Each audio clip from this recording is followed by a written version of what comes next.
বাংলাদেশে যেমন অ্যাপ্লাই করতে হয় বাংলাদেশ প্যাটেন্ট অফিসে, তুমি যে দেশে করতে চাও অন্য সেই দেশে প্যাটেন্ট অফিসে অ্যাপ্লাই করতে হবে।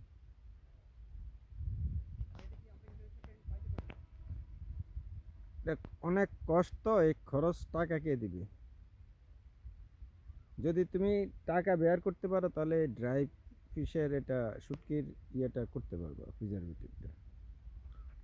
যেমন ইউতে, ইউ হলে 27টা না কতটা রাষ্ট্র না, একবারে হয়ে যাবে। তারপরে আমেরিকাতে, বুঝছো, জাপান, মানে যেসব দেশে আর কি এরকম পটেনশিয়াল যেগুলি সেগুলি করা হয় আর কি।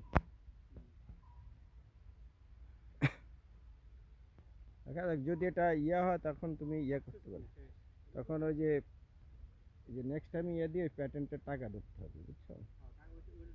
মানে আবার যদি নেক্সট আমাদের স্পেশাল ইয়া দেয়, কারণ আমরা যেমন, হ্যাঁ, প্যাটেন্টের টাকা ধরে নিতে হবে।